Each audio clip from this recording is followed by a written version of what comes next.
Friends, I want to welcome you to the gathering. It's so good to have all of you here tonight. Thank you for being here. See you, Brent. Thank you for being here for the Carver Project conversation. I want to say a couple things really quickly. My name is Matt Miofsky. I'm the lead pastor here at the gathering. I'm really grateful for this community, and I went to WashU. I'm grateful for the way that place uniquely formed me for a life of ministry right down the street. I didn't know that whenever I was there. I'm also selfishly really glad that a community exists in and around WashU that thinks deeply about faith. My youngest son's a senior in high school. He'll be going there next year, so I'm grateful that communities like this exist. And so thank you to all of you. You're a participant in it, one of the sponsors, somebody who's just coming to hear the speakers tonight. It's going to be a great night of conversation. So we're really grateful that you're here. Welcome. If you need anything at all, just come out in the lobby. We have volunteers and people serving who are happy to help you in any way that you might need. And I'm just going to invite us to pray as we begin tonight, if you would. Let's pray.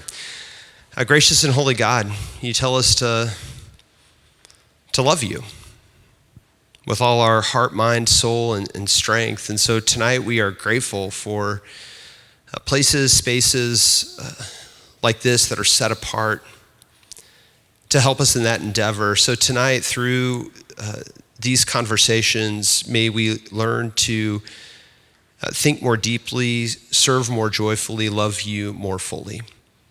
We pray these things in Christ's name. Amen.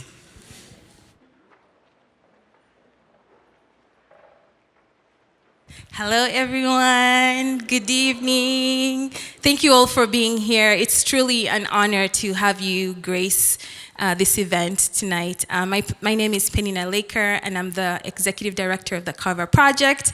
Those of you who've been to this event a few times now, you're used to probably seeing Abram Van Egan up here, so it's now someone else. And you'll probably, in the coming years, keep seeing different faculty step up and serve in this role. Before I just tell you a little bit about the Carver Project, I do want to take some time to thank a few people for helping us make this event what it is tonight. I do want to thank the team at the gathering, Pastor Mike Miofsky, just thank you so much for the hospitality. The Carver Project would not be able to do the things it does or have the kinds of events that it has without our church partners. So we're really thankful for places like this that can host us and just open their doors for us. I also want to send a heartfelt thank you to Louisa Wimmer, who is the director of programs of the Carver Project. She is phenomenal, just behind the scenes, making things work so effortlessly. I also do want to thank John Hendricks, who is a Carver faculty fellow and director of communications. For John, it's probably the first time in a few years that he has not been up on stage moderating, or, he's probably a little confused by what to do. He's actually behind the scenes helping to make sure everything is working really well. But John, thank you so much just for being a solid supporter and just encourager in this process. I also do want to thank you all, the audience, for being here tonight. It's such an encouragement for us to see you come to these events, engage with us. And so I'd love to encourage you, even after the conversation tonight, to keep the conversation going in the hallways. We have some great organizations that are out there tabling today, so take some time to get to know them and say hi to them. The Carver Project is a nonprofit organization that was started by actually Johnny Nazu, who's here as well, a faculty colleague, and several other faculty 8 years ago. And we're on mission to empower Christian faculty and students to serve and connect university, church, and society. At the Carver Project, there are several things that we long for. And some of the things that we long for is that we see our faculty empowered. That means that we're emboldened in our Christian faith and scholarship. We long to see our students transformed through mentorship, through Christian witness. Several of our faculty lead reading groups on campus and are great liaisons for different campus ministries, encouraging students, just being a Christian presence on campus. So I just want to take a few moments for those who are comfortable. I know there's a few faculty here, but if you're a WashU Carver faculty and you're comfortable and wouldn't mind standing up so people could see you, that would be great. Wow. So dear faculty, colleagues of the Carver Project, thank you so much for the time you give in service to the university and to our local communities as well. So tonight's event is an example of how we hope to bring the good in the university with the good in the church to enrich our society. We do long for a church that is enriched and a church that engages with our society. So as faculty who are Christian, we talk about having 1 foot in the church and 1 in the university. Actually, we have 2 feet in the church and 2 feet in the university. And so we see that this really great intersection, and we're able to hopefully bridge the divides that exist between these 2 institutions that oftentimes don't seem like they have a lot in common. And so we hope to do that. So this year's panel brings together an impressive group of educators, practitioners and clinicians focusing on the broad and most tender topic of shared grief and healing in the faith community. There's so much to unpack here, including themes of mental health, loss, grief, and how we can walk together towards healing and comfort within church communities. Because of the nature of tonight's conversation, it's a heavy one, and we are in such good hands with our panelists who you're going to meet here shortly. But I'm also encouraged, just this week at my small life group, one of our life group, our life group leader, as we were sharing and taking some time to just talk about the things that we would love to be prayed for, it was very clear across the room that we were all dealing with something. Whether it was some kind of illness or having a parent who's going through a really hard time, and she reminded us of the peace of the Lord, which can surpass any kind of human understanding. And I carried that with me today, and I'd love to pass that on to you today as well, that as we sit down in this moment and engage in these conversations, I pray that the Lord can meet us all where we are, and that his peace will be with us today as we engage in this topic. So enough about a lot of that. Let me now get us closer to this discussion.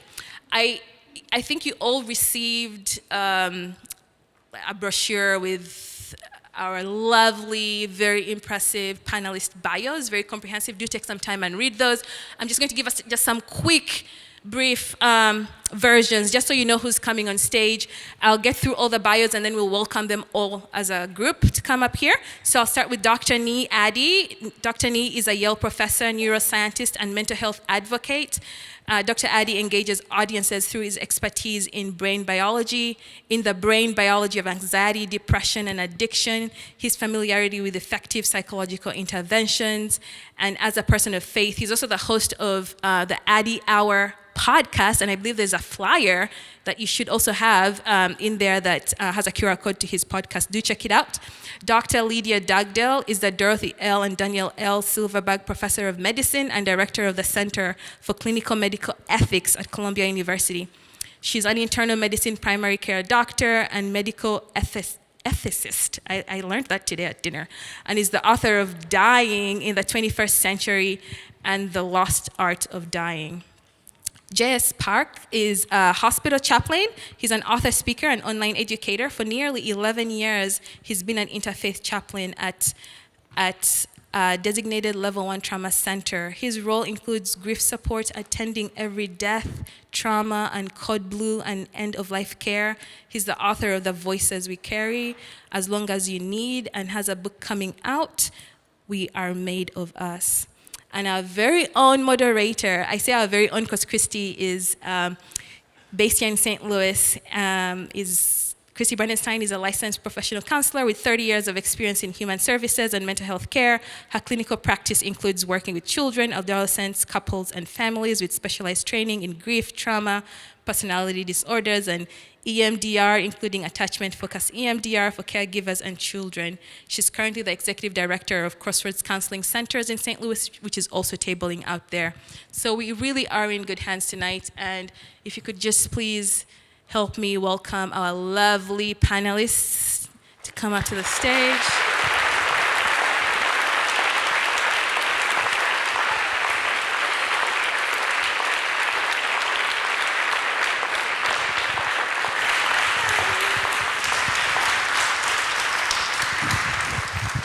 Good evening. I am so excited to be at the Carver Conversation tonight. Usually I am slogging in torrential rain, so we're already off to a better start. And usually I sit down and I prepare my mind to be engaged with some stimulating conversation and some new ideas. And we'll have plenty of that tonight, but I also, given the topic that we have tonight, I want to invite you to engage your heart. And I really want you to think about how to build a bridge between the concepts that we're going to talk about tonight and your practice as someone in a faith community, so that you can leave equipped to engage more deeply with yourself and those around you in your faith communities around grief and loss and suffering. That's why we're here. So speaking of the heart, I'm going to turn to our panelists, and I'm really curious about the heart behind your work. I mean, we've heard and read your impressive credentials. We're so honored that you're here. But not everybody chooses to move toward death and loss and suffering. And you all have. So share more with us about your passion for that. Everyone's looking at me, so I guess that means I'll start. It's great to be here. I do have to add a little caveat before I get to the question. So I'm also on the Carver Project board, and so I'm used to sitting where you all are. I've been sitting in those seats for 8 years since the first Carver Conference. So it's a little bit weird to be on this side. I'm just gonna put that out there, but I am honored to be here in this seat. In a lot of ways, that actually ties into my answer to the question. So a lot of the work that I do outside the lab has aspects to integrate mental health, neuroscience, and faith. And so I really feel like that's been a strong passion, and in some ways, the Carver Project has actually facilitated what I've done in that work. I've also been involved with the Veritas Forum for years, being able to do conversations that intersect mental health and faith. But it's something that took me time to grow into in terms of being willing to kind of step out boldly. And it was actually the first Carver Conversation with Pastor Tim Keller, with Lecrae, with John Nazu, who's here in the audience, where I think other people saw the passion that I had inside that I hadn't quite let out myself yet. And so having people in high profile positions call that out of me really allowed me to step into that. And while I don't do a lot specifically around grief, one of my passions has been really trying to equip all of us as a community, but also within the church as well, to be able to avail ourselves to all the tools that we have to address all things that come up in life. And grief is definitely part of that. So in many ways, I walk into this as someone who's really passionate about making sure that we're having the hard conversations, that one of the things we talk about in psychology is to avoid avoidance. In other words, there are difficult things we need to talk about and walk through, and we have to be careful we don't step away from those and avoid having those conversations. So when I was invited to speak and as a panelist for this topic, it definitely fit within that realm, even though I'm coming into this learning as well, learning about what the neuroscience of grief actually is, but again, just fits with the passion. And as you can hear, just very full circle for me to be here today. Well, thank you from me as well, and especially to Christi and to the Carver Project team for having us. I've been trying to think through this question, and I grew up in Southwest Michigan in a family that didn't have a whole lot, but I was acutely aware growing up in the 80s, at the time of the Ethiopian famine, actually, I was helping my brother with his paper route and would roll up the newspapers and stuff them in, I think we wrapped rubber bands around them.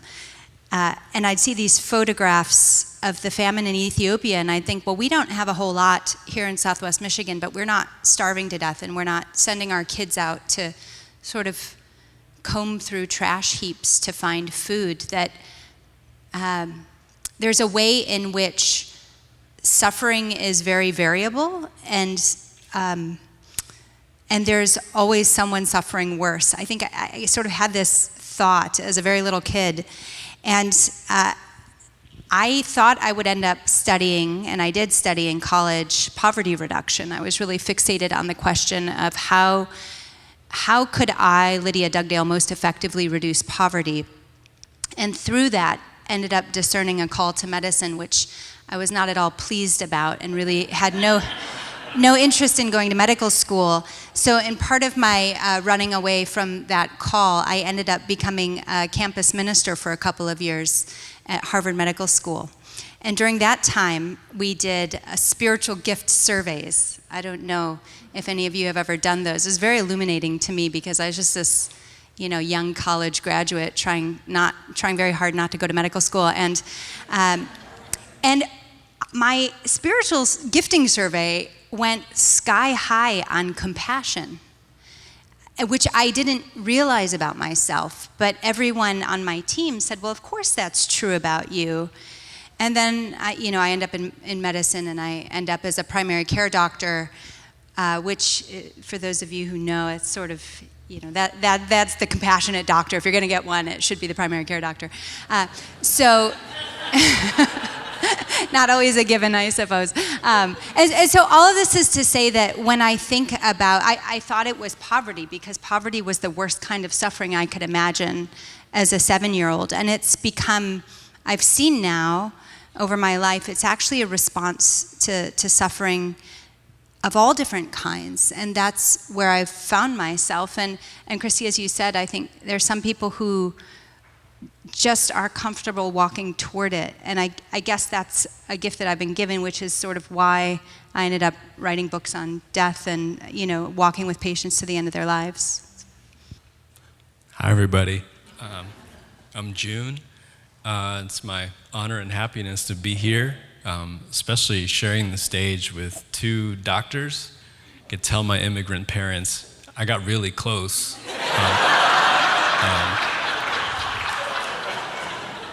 Please be proud of me.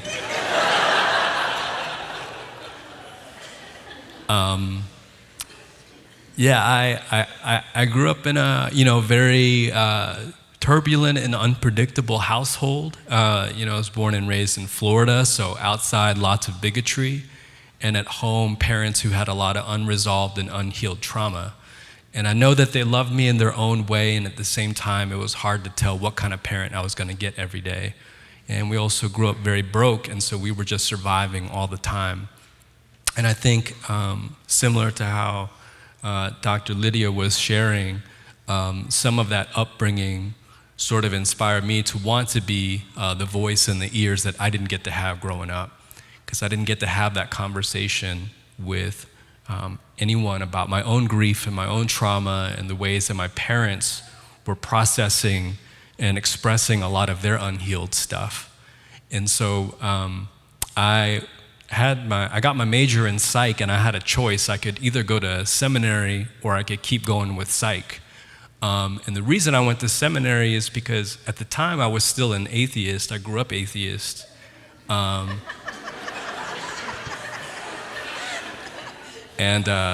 they said it was cool. But there's a lot of Korean Christian communities, and I thought as a Korean American that I could do a lot of good in those communities because there was so much overlap with the local Korean American community and Korean Christians. So I stayed kind of undercover atheist through Southeastern Baptist Theological Seminary the year that President Barack Obama got elected. It was a lot. It was very wild. But came to Christianity very late in life, actually right after I graduated seminary.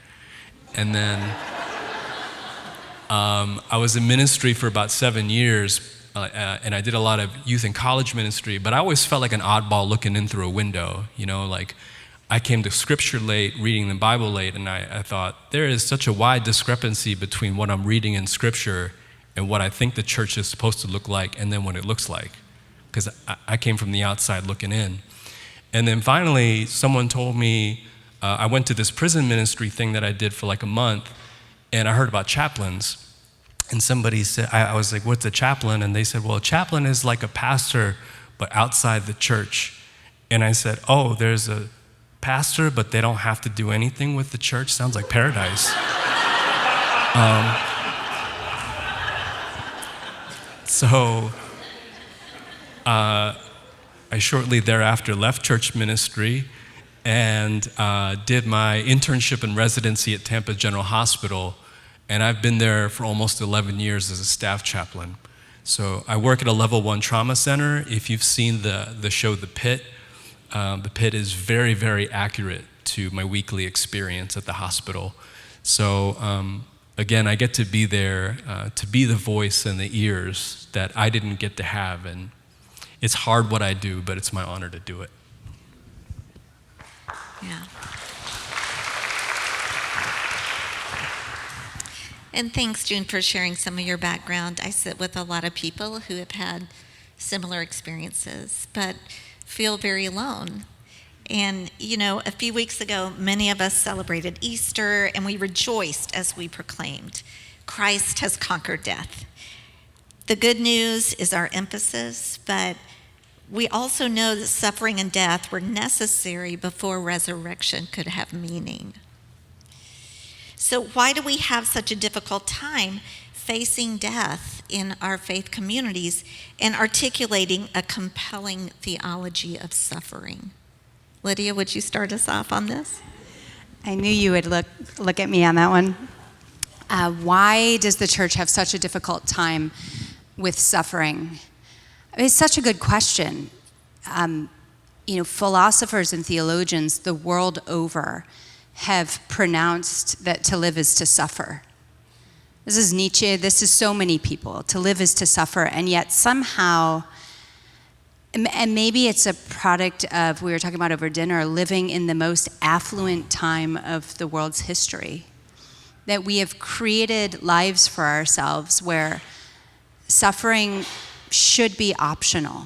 You should be able to construct your life in a way, we tell ourselves, where suffering is not part of the daily conversation.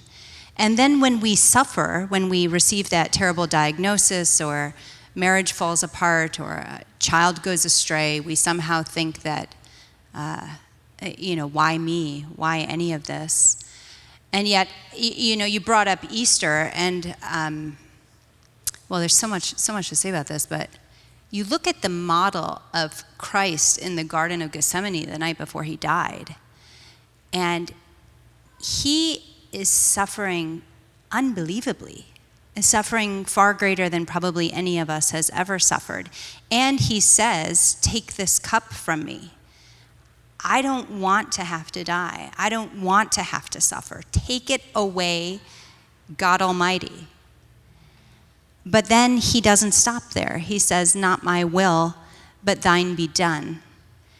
And I think that holding those two in tension is the secret for the Christian in terms of how to suffer, which is to ask for it to go away at the same time we ask for God's will to be done. I think about this a lot in medicine with patients. And a while ago, I read a book by an Eastern Orthodox theologian named Jean-Claude Larcher. And the book is called Theology of Illness.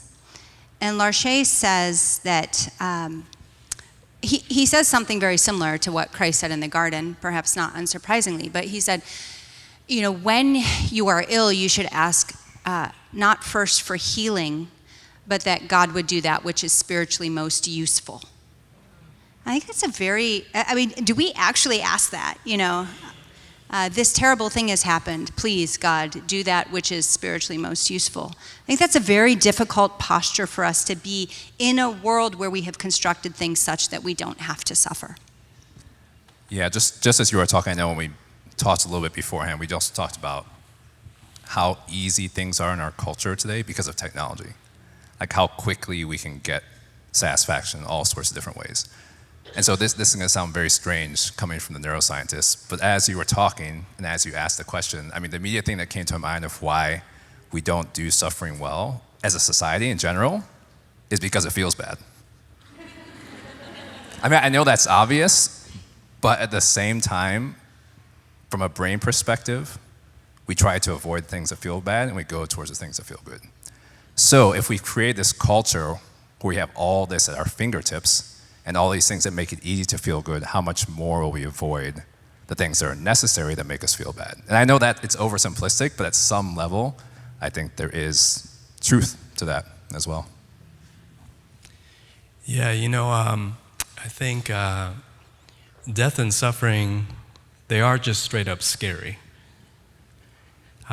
Being at bedside, you see, and I've seen over and over, the shock and the terror that overtakes us when mortality creeps in through the window, the abyss opens up, and you realize this is where we're all headed.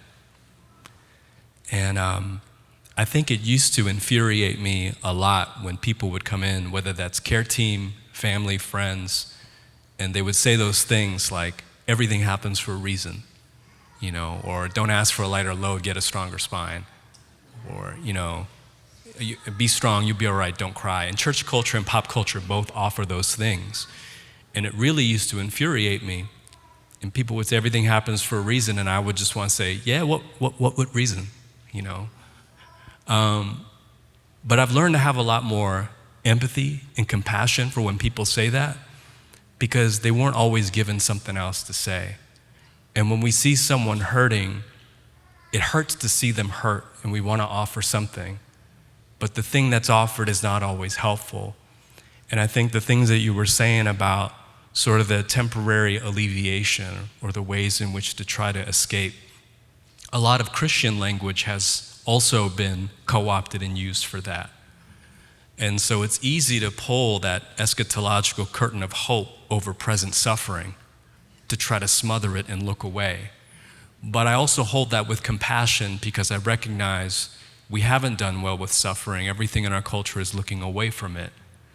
And even when you consider, like, philosophically, TMT, terror management theory, which is the idea that, like, everything we do is to stave off death. Everything we do is to try to hold on to this idea of everything will be forever.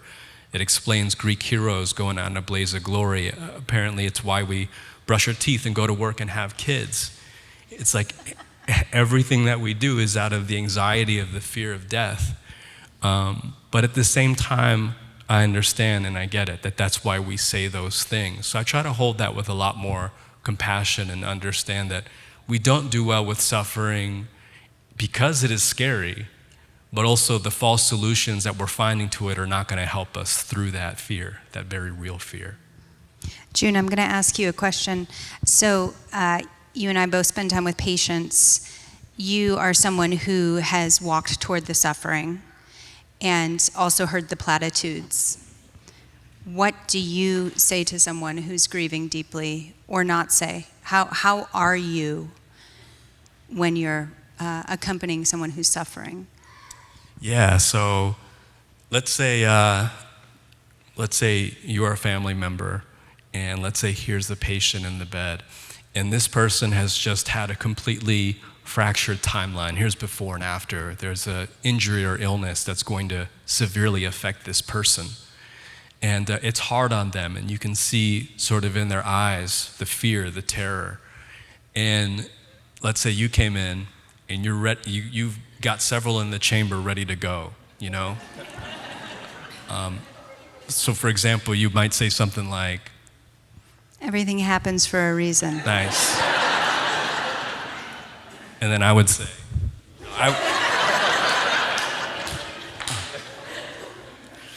so here's where I would try to hold the compassion, is that I would first be foremost for the wounded and vulnerable person. Because as soon as that family member or person says that, I can see their eyes glaze over. I can see immediately they've checked out, you don't understand, you don't get it, but they're also just so tired, and so they often don't even say anything, or they just nod, or they say, oh, you know. So they're just trying to receive it. And this person here, though, very often when they say that, I see the shiver in their body. I see also their fear, and I also see sort of the lack of grief literacy that they have, the lack of grief fluency. And they've never had to learn how to process that. No one taught them, no one showed them, no one guided them through that. This may be their initial way of processing through their own grief. And so if they say something like that, I want to speak to both of them. First and foremost, this person, and also the person who's there who just said the thing.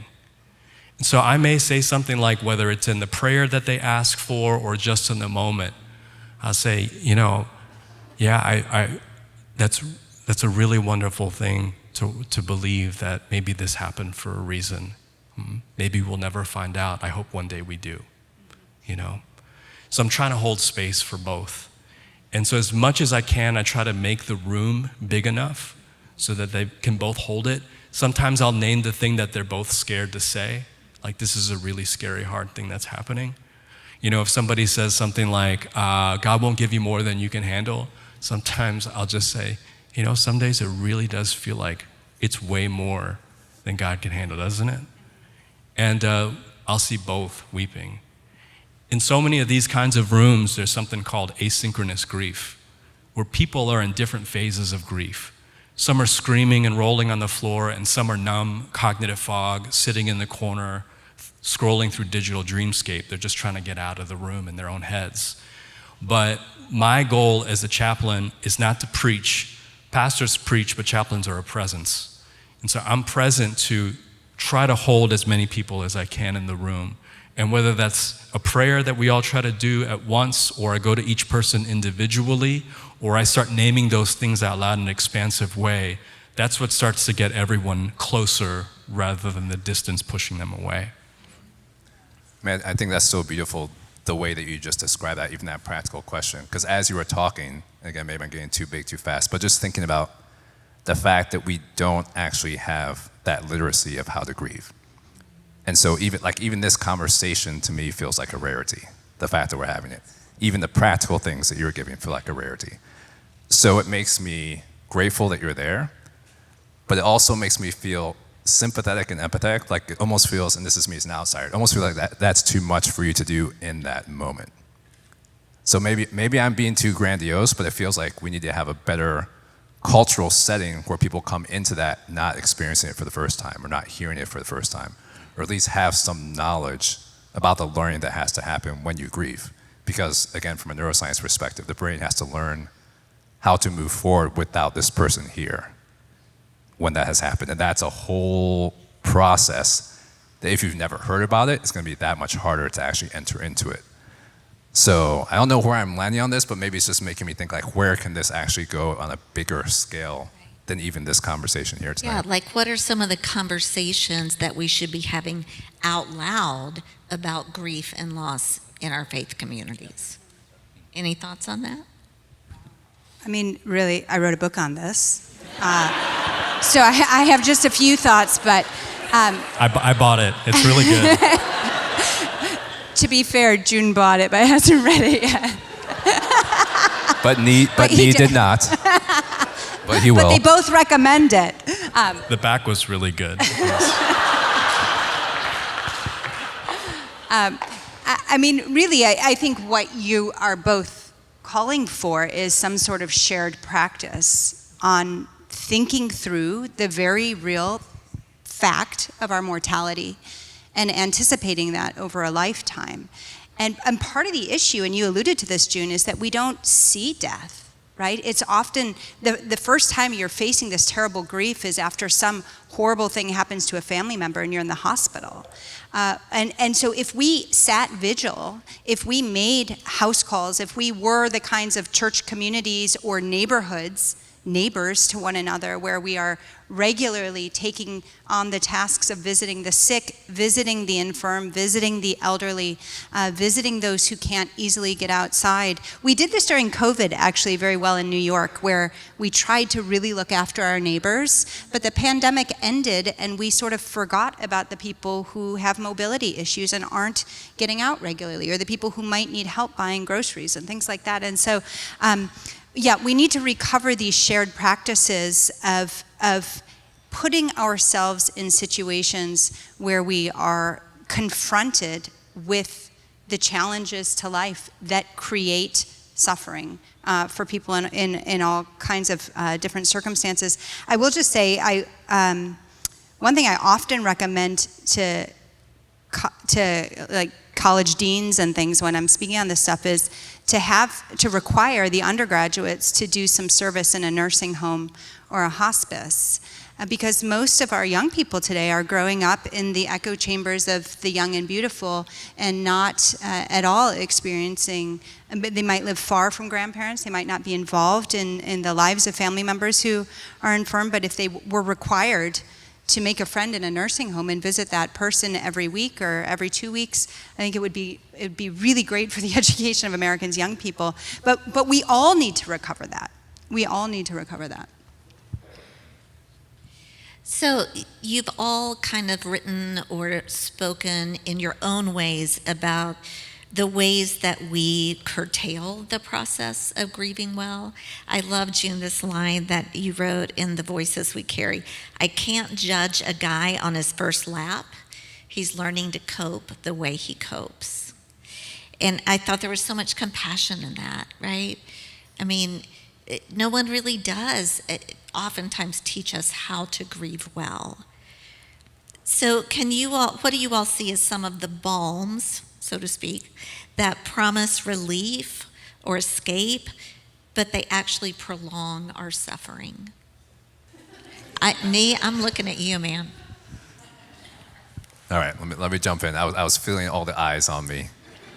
So again, I guess my mind goes towards kind of the neuroscience space of this. So I'm also thinking about, we have to talk about the fact that suffering came into the world at one point, but at the same time, God has also equipped us with brains that can process through healing, or through grief. That's not to say it always happens in the way that it should. So even as you're talking about some of the balms, again, thinking about, when you have someone that you've developed a really close relationship to that you've lost, that actually impacts your brain as well.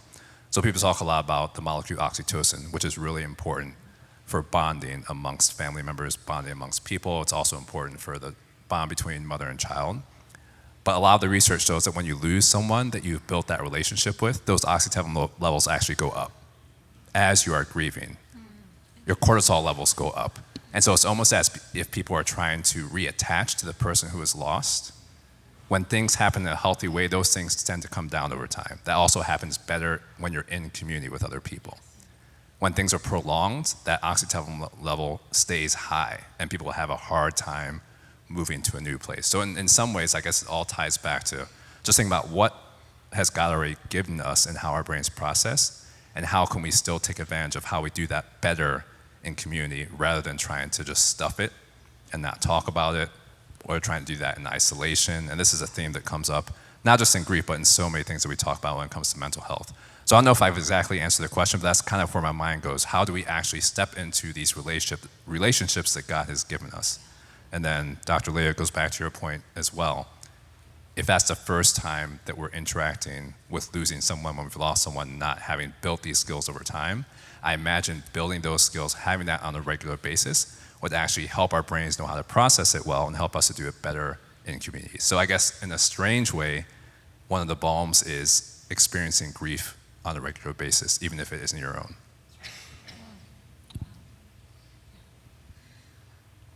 Come on, June, I know you got something in there.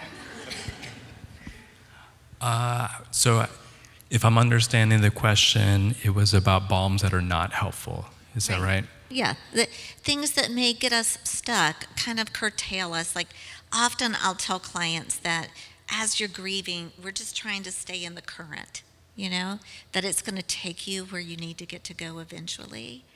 But it's painful. And so many times we find ways to kind of get over to the side. Yeah. I think one of the things I see a lot in Western psych and academia is sort of the intellectualization of grief that causes a lot of its suppression. Even the way that grief is talked about as a journey can be unhelpful language, because a journey, I've heard this from John Onwuchekwa, who says, if you say grief is a journey, then you're saying that it has at some point an end. And grief doesn't naturally have a timeline.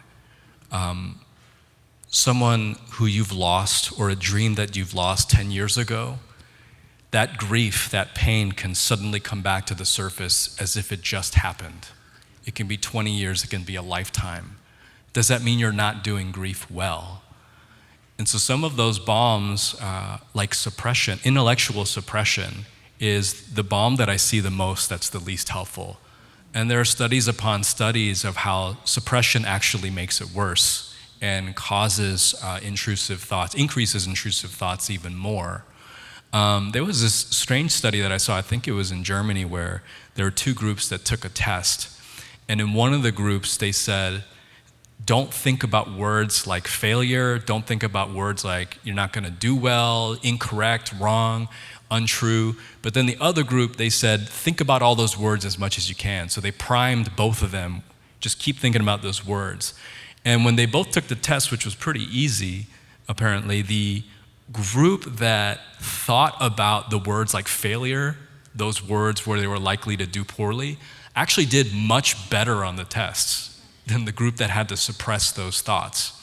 And so, there's conflicting studies about priming, but what that tells me at least is that being able to feel those things and practicing the grief being a conscious, intentional, and active process and ritual with which we engage, that's going to become the balm that we need. And if you look all over the world versus the West, there's a book called From Here to Eternity by Caitlin Doty, who is a funeral director. She traveled the world looking at what she calls death engagements. Every other culture in the world has a specific death engagement that is historical and cultural and often still practiced with those particular people. So in Mexico, there's Dia de los Muertos, which there is a shrine for ancestors and they're remembered. In Korea, we do Chesa, which is Death Day.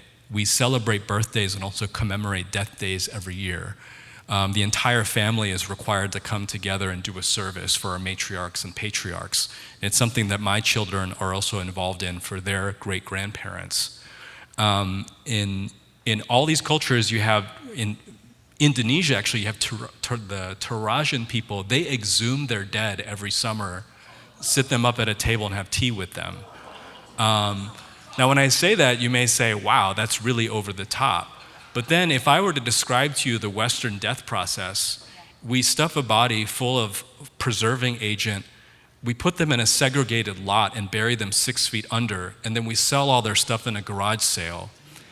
And bodies in Western culture are considered the stuff of horror movies. They're macabre, they're strange, they're grotesque. But the West is the only culture that thinks that. And so death is not, quote unquote, normalized or ingrained as part of our everyday. And so I think that intellectualization of, or that false balm is, we're constantly suppressing and segregating everything about death when it could be so much a part of our life. I'll just jump in from the medical perspective, and I think a very unhelpful balm. So I don't know if that feels like an oxymoron or something, paradox. Anyway, something that's really not helpful is the way that we cling to the medicalization of the dying process. And so there was a study done by some of my colleagues at Harvard who interviewed people about their end-of-life practices. And in this study of people in the greater Boston area, those who described themselves as highly supported by their religious communities, who also happened to be Christian, were much more likely to die in the intensive care unit on life support and forego the assistance of hospice and palliative services, which means that they were clinging, the people with the very theology that gave them hope that this life isn't all there is, were the ones clinging to the technology of mortals in the dying process. And I've seen that again and again, and I think part of it is fear, part of it is a lack of exposure to natural death. I think part of it is probably hoping for a miracle. And I will just say, in my 20 years of medical practice, I have seen almost no completely unexplained miracles, but I have seen daily miracles in the form of the very technology that we have. Organ transplantation, even the mechanical ventilator itself is its own kind of miracle. The discovery of antibiotics is its own kind of miracle. But yet, when a person is actively dying and we continue to apply these technologies to the point of almost torturing them to the end of their mortal lives, that feels like a wrong, and it feels like it's sort of a misplaced trust. It's a misplaced trust because the technology ultimately doesn't save you. It doesn't save anyone.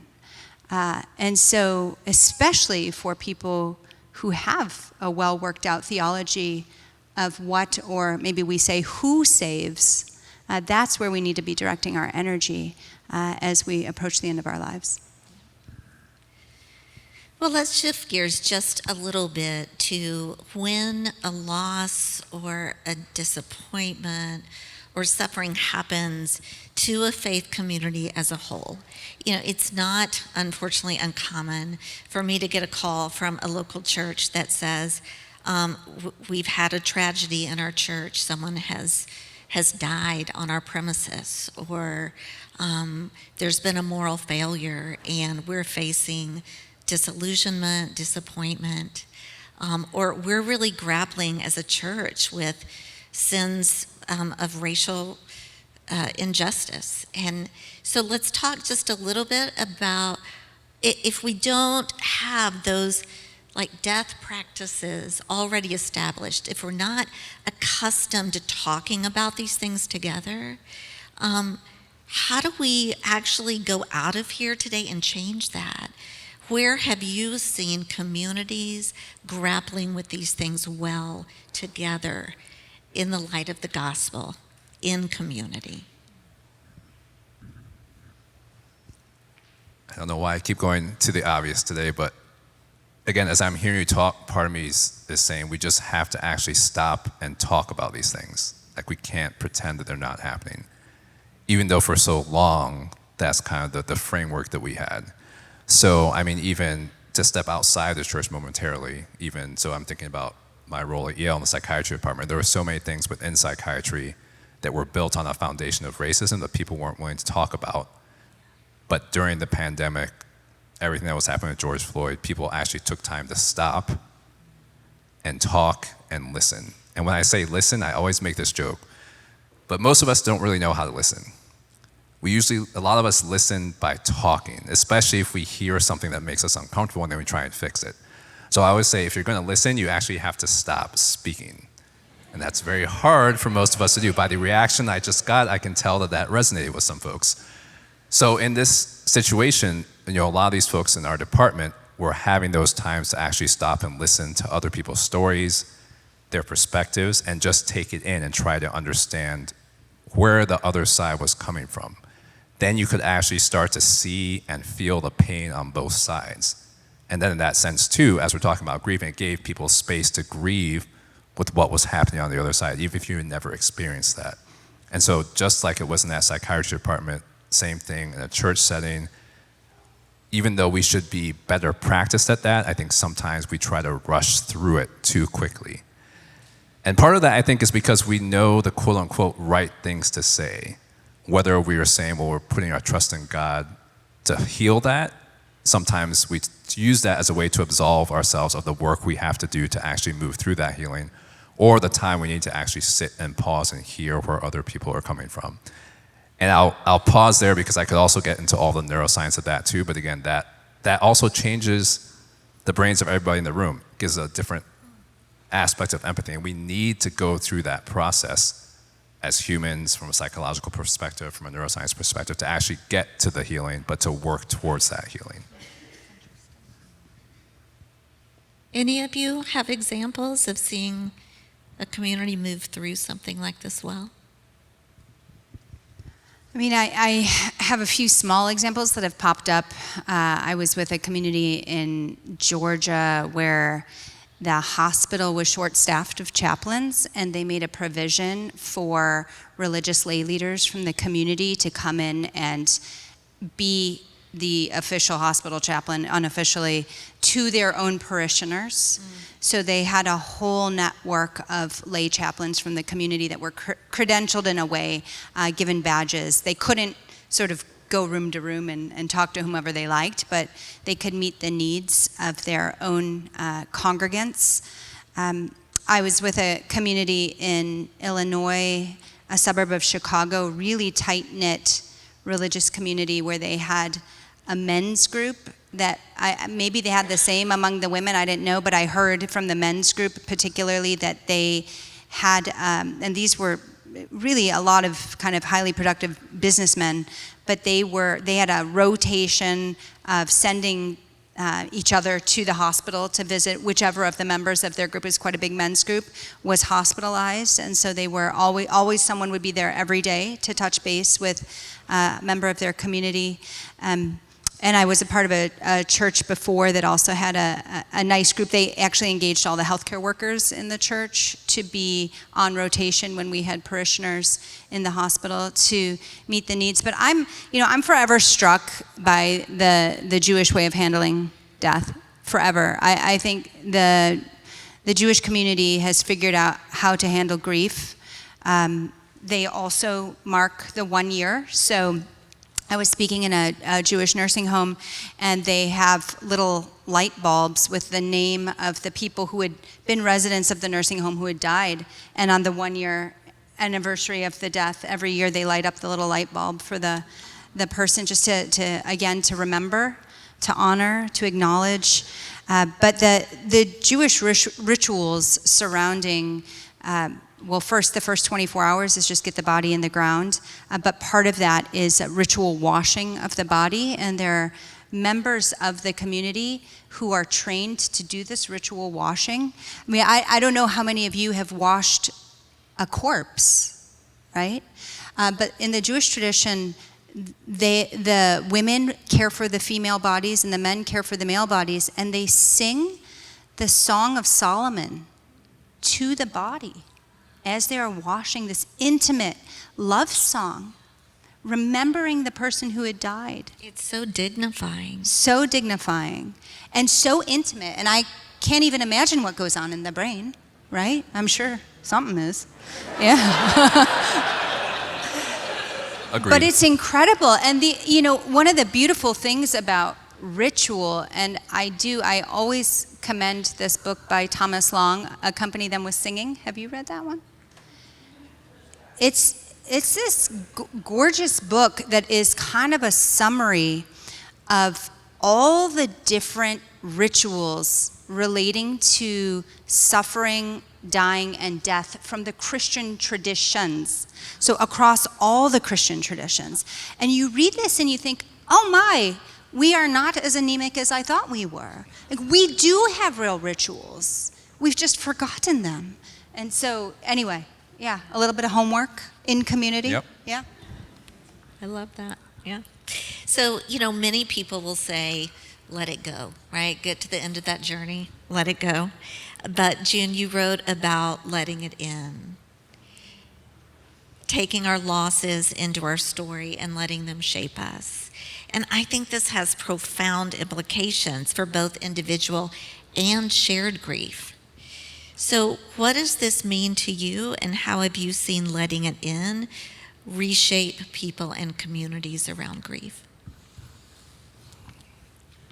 Yeah, I think probably there is a socially unspoken narrative about what polite grief looks like and how we're supposed to look when we're grieving. And a lot of that might be informed by discomfort with emotion, vulnerability, and also the Hollywood aesthetic, Oscar level crying is one tear out of one eye. And that's all you get. If you do more, no Oscar. But I think when I've seen how grief is, the sounds that we make are inhuman, that no human should ever make, and yet at the same time the most human thing. And I think the amplitude in which I've seen grief, there are people who will scream, roll on the floor, rock back and forth, who will throw things, who will punch the wall, who will throw chairs. And my job as a chaplain is to get them more chairs. And then there are people who are completely silent, and people may say, why aren't you crying at all? But that is just the shock of what they're experiencing. Everybody is going through what they need to go through. And usually I see grief in two phases. Since I'm at bedside and I'm there when the news is given or they get the diagnosis or when level 1 traumas come in, this is the worst moment of their lives or the family's lives.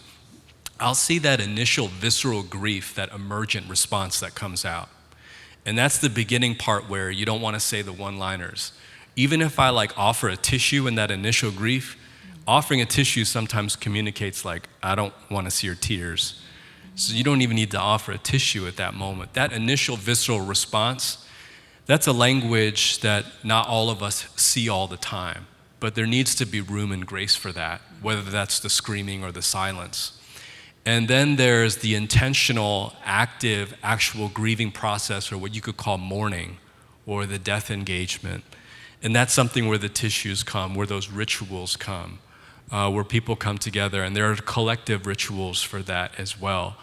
And we need to let all of that in. I think the idea of letting go and moving on is because we live within that sort of capitalistic achievement, hustle grind, accomplishment, everything has to keep going all the time. Your world has stopped, but the world won't stop with you, unfortunately.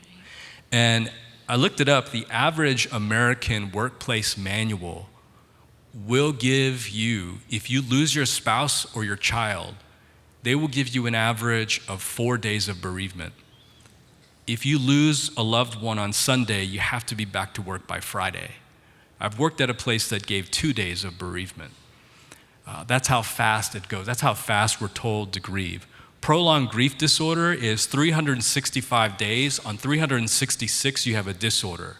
If you're under 18, it's 6 months. Which is half the time you're considered having a disorder according to the DSM-5, iteration 2. But these things we're socially conditioned to go fast, to go quick, to move past grief. But it's the community that's going to come together and say, let me take some of these duties and tasks and paperwork and responsibilities for you so you can pause long enough to actually grieve. Because we feel the pain of loss, we feel the trauma of loss. We don't always get to feel the grief of loss. That's something that often has to be a choice. And that's a lot how the community can step in. And I think going back to the community thing real quickly, I think one of the hardest things you can ask or tell someone who's grieving is, hey, let me know if you need anything, or do you need anything? You know the people that you love.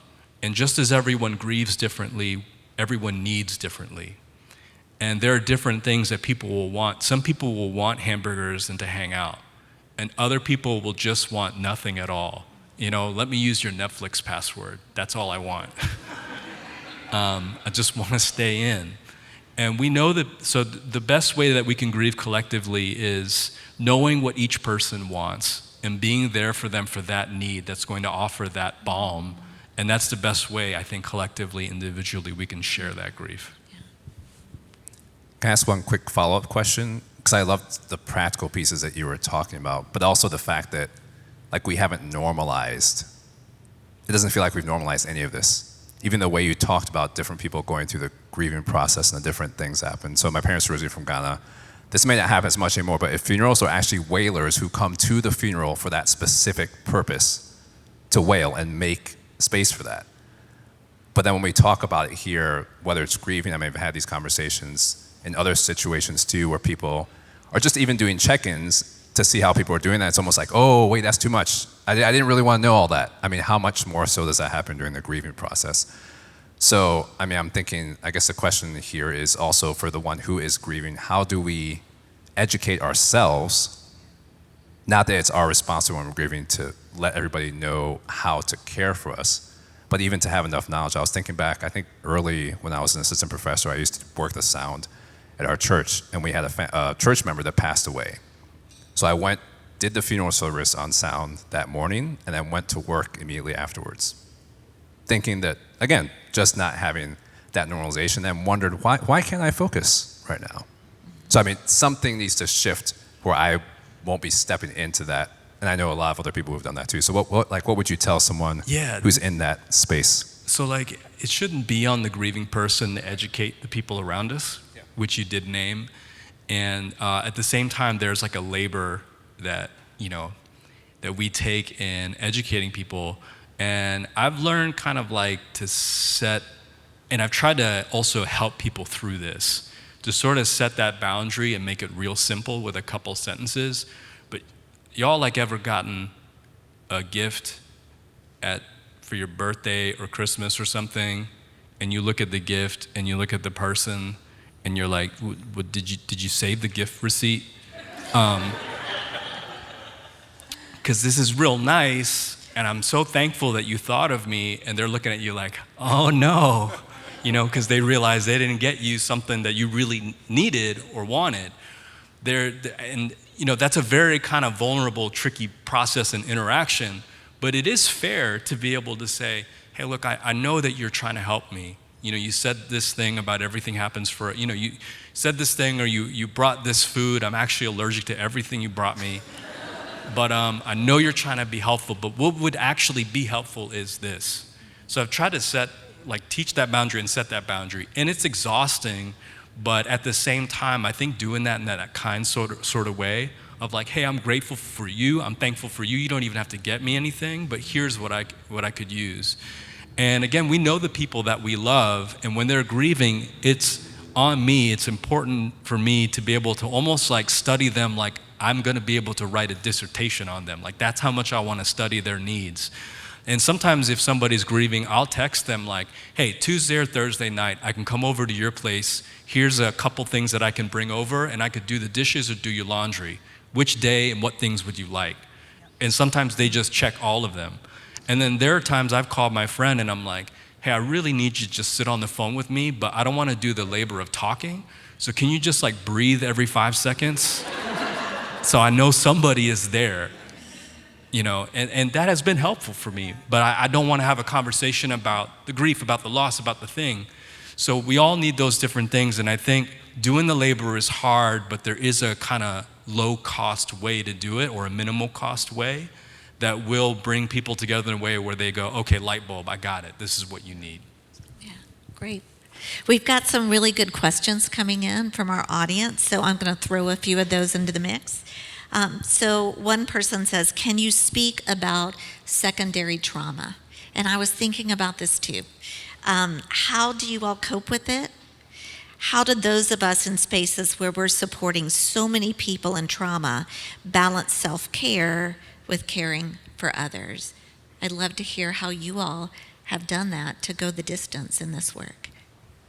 So I'd say, again, just creating the space to actually allow people to talk and listen. So I know I'm going back to the George Floyd situation a lot, but there was some research done by David Williams kind of during that time out of Harvard, where he was looking at situations in different parts of the country where unarmed Black and brown people were being killed at the hands of police, unfortunately. And then looking at what was happening in that state where that happened. And what he found is that those communities in that state had a hard time moving through that and had more mental health challenges than other populations in that state. So the first part is just to realize that and to acknowledge that. Because again, going back to the way that the Balms aren't good, if you're just telling people, well, why is this, it wasn't you, why is this impacting you, and just forcing people to move on versus saying, okay, this is having differential effects in different populations. Are we actually creating space for people to actually stop and pause? And so some of the quote unquote secondary trauma, from the pandemic through now, I'm probably not doing as well as I should now, but really creating space for all the teams I work with for people to pause and actually talk about the things that are happening and to give people space to share their feelings and thoughts out loud. Sometimes, it felt like it was almost a weekly habit of doing that, which was also a tension of, is it too much, is it too little? But then the stories I've heard from staff members who've worked on these various teams years down the road saying, I remember that time that you stopped and you paused and you let everybody talk about what they were feeling.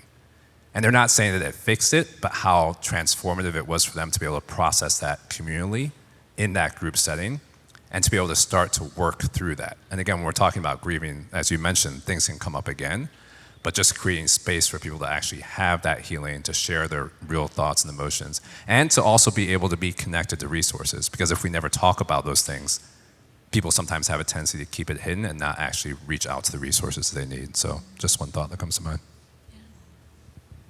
I've done some work on moral injury, which is a concept that comes from the combat veteran world. And Veterans Affairs psychiatrists have described it sort of originally as being constrained to violate your deeply held beliefs. And obviously you can see how this would show up on the battlefield, right? If a child is running toward you and your superior believes that that child is actually a suicide bomber and asks the young soldier to kill the child to keep the bomb from destroying whomever, that soldier is going to feel like he's violating his deeply held moral beliefs. So that's sort of a example from the military side, but in 2018, I believe, this term first entered the medical literature. And I read that article when it came out, and I thought, this is naming something that clinicians experience, which is that somebody somewhere, whether it's the bean counter or the manager of the clinic or the hospital administrator, somebody somewhere is requiring that I practice medicine at such a pace and in such a way that it is dehumanizing to me and dehumanizing to the people entrusted to my care. So I set out for a while with one of my postdocs to try to figure out what we do about this kind of moral injury that stays with an individual beyond the particular circumstance. Some of the deepest pain that I've experienced as a physician has been really feeling like I couldn't treat patients like human beings because the system wouldn't let me be a human being. And so what do you do with that? And there aren't great answers, but I think the one thing that has been consistent from the military veterans literature is the role of community. And so I hear that that's what you were creating in maybe even an informal sense. But how could that be, in a sense, institutionalized? What would it look like for you to gather people in your orbit, regularly dedicated time? What would it mean to bring in a counselor or a chaplain? Actually, we had chaplains step up during COVID to help the clinicians process what they were experiencing. But I think the role of community is so critical here. And beyond that, of course, drawing from the deep spiritual well that many of us have is the answer. But we often are working in very variable settings with people of all faiths and none. And so to try to really extend that grace toward one another, that healing balm toward one another is often the best we can do, but we cannot do it alone. If I can just real quick speak to the secondary trauma part. I think most of us, if not all of us in this room, have been in the position of caregiving or caretaking. You in this room have been there for someone, whether it was chronic illness, dementia, addiction, someone who's really struggled. Physically, emotionally, mental health, depression, anxiety, and that moral injury part. It's like, am I saying the right things? Am I doing enough? Am I doing too much? Those questions come up. And I've shared already, and I posted online about my mom who recently suffered an accident less than a week ago. I almost couldn't be here, but my mom encouraged me to go. She was on a walk and struck by a drunk driver last Saturday. She has multiple fractures and injuries, and thankfully no brain trauma. She came into the hospital where I work as a patient, and as a chaplain, to get a call from a chaplain at midnight was just a nightmare call. But I recognize now that as I'm going to receive my mom, she's going to live with me until, for as long as she wants, to relearn to walk. That secondary trauma, all of us to some degree, we don't have to work in the hospital or be part of the military or have been on the front lines to know that feeling and to deal with the guilt of could I have done more, to deal with that injury. And I guess I just want to take a moment to pause and reflect and to lift up that complexity and the difficulty of that feeling, that kind of knot in our chest about, am I doing enough? Am I doing this okay? Am I doing this right? And just to tell you that I believe you are doing your best. And I hope that you get the care and the gentleness that you also need. And that I hope that as much as you can and are able, can be alleviated of some of the guilt of taking care of yourself through that caregiving, through caring for the people around you who are hurting. Because that secondary trauma, it's called secondary, but it's still trauma, and it's still very real. And so I just hope to lift that up for you and to recognize you and to see the labor and the heart of you being there. Thanks for bringing it to the personal level for us, June. And in that vein, someone writes, lately I've been facing the fact that my parents and my friends and siblings will die one day. I'm scared to experience that unprepared, but shying away from the reality of what's to come feels like letting future grief haunt my present. What should I do when those fears creep in?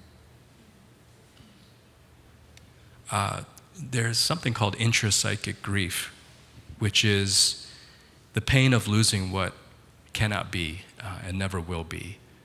I read, I think it was in, I can't remember where this was, but it said that grief used to feel like missing the past, but I've learned grief is also missing the future. And that anticipatory grief, especially with those of us who are caregiving for those who have chronic illness or dementia, or someone who is in palliative care in hospice, those conversations are new to people when they happen, almost always new every time. And I think the grief literacy, the grief education, is something that we don't have enough of. But I would say, in thinking about intrapsychic grief, in thinking about future loss, there was a word that you used earlier, Christi, dignifying.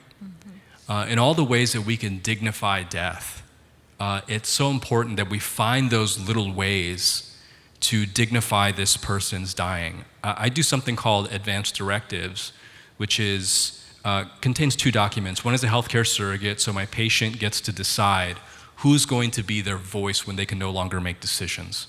And then the other document's a living will, which is, what are my wishes if I were to end up on life support? And hopefully we never have to look at these documents.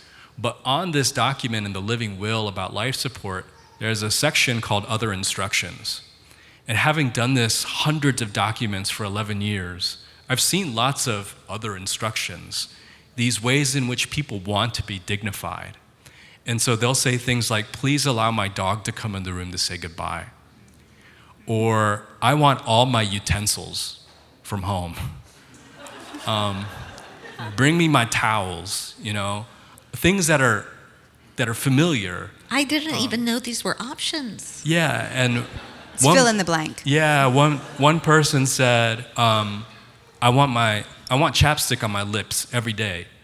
And then when I asked her about that, she said, when my mom died, she was on life support and she was so thirsty and her lips were so chapped. She said, I don't want to go like that. And if I could go back, I would give chapstick to my mom every day. There's a story behind it. Yeah. And I think in that sort of future loss that's happening, there's still time left and there are still choices to make. And even though that window of choice is now so small and has shrunken, there are still ways to dignify that death. You know the ones that you love. Ask those questions now. Study them like you're going to write a thesis on them, and figure out those ways that we can bring that dignity. I love that you sort of initially pivoted in the answer to the question, June, to anticipatory grief, because I think that is important, but the question was also about fear, right? That's right. And maybe it really is anticipatory grief, but I think it is worth just talking about fear for 1 second, which is that in my work sort of on the recovery of these traditions of anticipating and preparing for death, there were 5 ways since the Middle Ages that it was widely believed that people died poorly. Dying in a state of hopelessness, in a state of despair, they would say. Pride, state of pride, clinging to your earthly possessions, greed. The one thing that was missing from the description of the ways that people died poorly was dying in a state of fear. And I've talked to different scholars about this sort of genre of literature that was very popular in the West for a long time. And people have different thoughts about fear. Was it not really a problem for the better part of the last 500, 600 years? Were people not afraid to die? Or was death so familiar that the fear factor paled in comparison to the dying in a state of despair, right? That it was more worrisome that you would die without faith than, or die without hope. I would say that if you think about the things that have been most frightening, I mean, there are those fears that we're just born with. Like, there are a few things that you never learn, fears you never learn, like the fear of heights or the fear of spiders or whatever. But a lot of the fears that we have are just fears of things we haven't yet experienced. And I think that's completely normal. And one of the things that I like to say to people of faith who feel afraid of death is that all of us have places where our faith falters. And even the disciples who were walking with Jesus every day still prayed, "Oh Lord, increase our faith." And I think for some people, despite being faithful, you name the activities that mark a faithful believer, that there still is fear surrounding death, and that's normal. But I think that we can pray then with the disciples, "Oh Lord, increase our faith," and expect him to do that. I would also just encourage people who find death to be a particular fear of theirs to try to join the team in your community that does attend to the sick in the hospital, because I think those regular visits do help us, our proximity, our familiarity with things do help to dispel the fears a little bit. Yeah, I agree with everything that you all said, and I'm learning at the same time. I will also say that it's encouraging to me that the question was asked and voiced in this setting, both for the person who asked it and for everybody else who's felt it, who has never asked that question. And so my ongoing encouragement would be, if those feelings are still there, to continue to talk about it in a trusted space, to reach out, even if that's a counselor, to not ignore it. Because the fact that it's voiced is a huge first step. Lydia, you mentioned hope, and I think you shared with us that you're working on a book about hope. And so before we leave tonight, I'd really like to hear from each one of you. How does this conversation that we're having tonight, coupled with your own experience, give you hope? So I've given this answer before in different settings, but it's still true. Just the fact that we're having the conversation right now gives me a lot of hope, because of the things, and I'll make it personal, that I'm learning, even in this moment, that I'm sure everyone else is learning as well. Even before this conversation tonight, I mean, even the prep call that we did, I learned from that as well. So, and I know that's not something that's only sitting with me, but as much as we can give voice to these things, because I'm hopeful that you all will leave here with more practical tips, but also things to think about. Because I always say these type of events, it's always helpful when we go out and we have more work to do. We're not going to solve, quote unquote, solve everything here, but if it sparked a conversation, if it sparks an idea, that also gives me hope, because I know that this is having a lasting impact. I was just thinking when June was talking earlier about, when Nii was talking about the way Ghanaian communities wail, hiring the wailers, which goes back to ancient times, really, of making sure there are professional mourners accompanying, and the need to release grief. I was thinking, so I just finished writing a book on hope, and it's not published. And the first chapter is on lament, because I think that there's a way in which we need to release all that is sort of binding us. Emotionally, what's causing us grief, our fears, our anguish, our sorrows, the burdens we carry, release those. And lament, going back to antiquity, follows a very particular pattern of calling on God or the gods. Even they're very from antiquity, secular versions of lament, calling on the gods, registering your complaint, requesting a very specific intervention, and then praising the gods or God in advance for the work that they or God will do. And, I think of it a little bit like calling 911, telling the dispatcher what's happened, asking for them to come, and thanking them in advance for the work they will do. That's a little bit like how lament functioned in the ancient world, but you release that, and in that releasing, there's more to that than hope, more than that to get to hope, but I think that's a first step. And so I agree with what Nii said, that this conversation for many will, I do hope, become a release valve to go and do more work. But one of the other things that encourages me is I understand that there are many different communities represented by those in attendance tonight. And so that itself feels hopeful, that this conversation is being had with representatives of many different communities across St. Louis, who then I hope will take the initiative to do some of this work. I might commend to you Thomas Long's book as a good starting place, just to dig into some of the ritual and the tradition of our shared Christian traditions. So, earlier, Dr. Lydia, you alluded to how about this may not have been the right, I'm going to put it incorrectly, but I think seeing miracles, or in 11 years, I can't say that I've seen, after resuscitation, a body just gasp back to life. That's very much a Hollywood type thing that happens. And so it has been disheartening and very difficult and disillusioning to be in a hospital for 11 years and to feel like I've never seen a miracle. And it's hard to find hope in situations that are so bleak. When you think someone can't suffer more, they suffer even worse. And I have lost my faith several times in the hospital, and I've come back around each time, but each time very different. My supervisor told me that it would happen. She said that, you start with a box of faith, and every chaplain who comes in here, their faith gets busted open. And it comes back, but it looks different. Might look like a trapezoid. I told her, I don't even like trapezoids. But, patient families, when we have these family meetings in end-of-life care, they want the resuscitation, of course, we all do. And that's why all those efforts and measures, those interventions are done.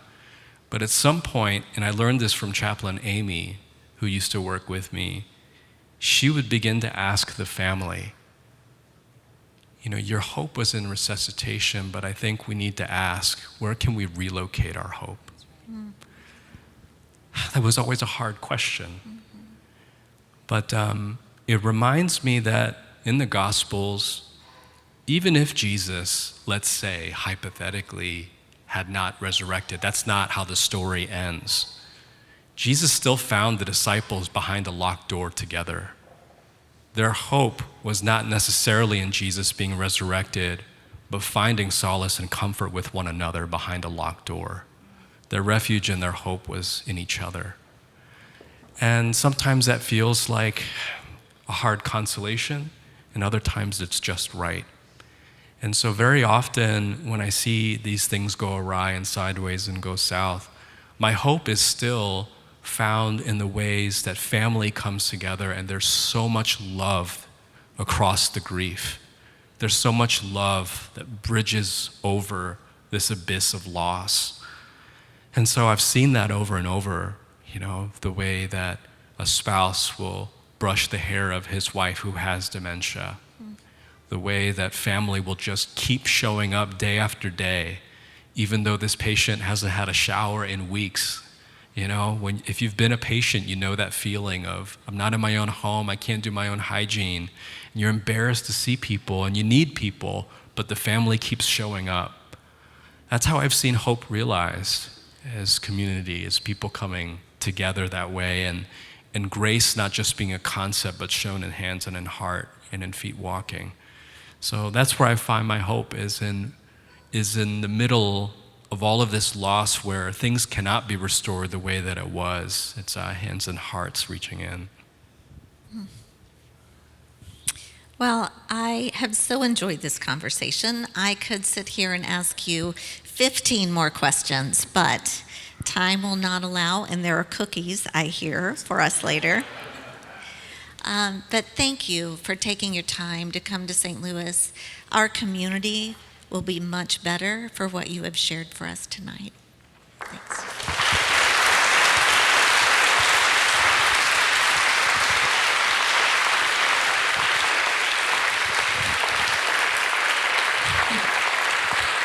So amazing. So amazing to come to an event about death, grief, sorrow, and loss, and find yourself inspired and encouraged and invigorated at the end of it. So what a really wonderful job. My name is Brent Rome. I'm on the board of the Carver Project. And on behalf of the board, on behalf of the staff, we want to thank you all for coming. I wanted to just give you a couple parting quotes. I like to sum these things up. We heard a few nuggets tonight.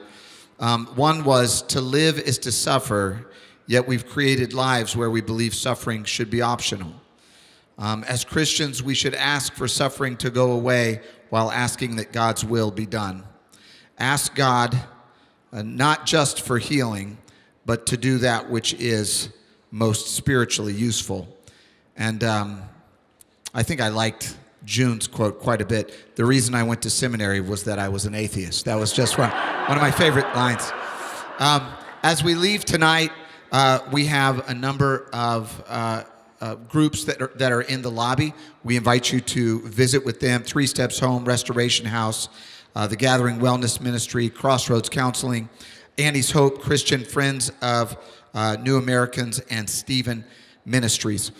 Also, if you want to support the work of the Carver Project and support programming like this, where we're bringing in incredible speakers like we did tonight, you can support the work of the Carver Project on the Carver STL, carverstl.org. Let me just whoop it up for the. Let me close us in prayer. Heavenly Father, we thank you so much for tonight. We thank you for this incredible evening where we all have been inspired and encouraged. We are thankful that we worship a man of sorrows who is acquainted with grief. We are thankful that you are close to the brokenhearted, and that when we are enduring suffering, grief, sorrow, and pain, that's when you are closest to us. We honor you tonight. We praise you. We thank you for your Spirit who is here with us. In Christ's name we pray. And everybody said, Amen. Have a great night, everyone. You know, the thing that I loved about what all 3 panel speakers did was that they were honest. They just spoke openly and honestly. In my profession, I work with elderly people, and grief is just grief and loss is a normal part of their lives. And they often, I think, struggle with younger people not understanding that. You know, I think reinforced how really community is so central to the processing of grief and the support of people. I think that can't not be overstated. I think the biggest thing is that we really do not have any longer traditions for grieving. And so people, when they're going through trauma and death and grief, it's for the first time and often while they're experiencing it. And if we could have a little more language and support around that within our faith communities, I think that would be just incredible. I really enjoyed just the idea of the community aspect of grief. I feel like a lot of times, like, grief and things like that aren't really talked about, especially in like our culture today. It's very individualistic, and many people feel like they have to deal with it on their own or like not talk about it. I mean, some of the really practical things, like I love the advice about what to say when people say the platitudes, and just the reminder that, like, you don't have to like look down on people for not having a good liturgy about death, and that you can have a lot of grace in that. Yeah, I mean, we medicalize death, we routinize death, we technologize death and suffering, and so we don't think about it, we don't encounter death the way people used to in the past. We also have this idea that if we have enough technology, every problem can be solved. It's not true. Our bodies are all going to wear out. And in different ways, the speakers today creatively engaged that and helped us think about it.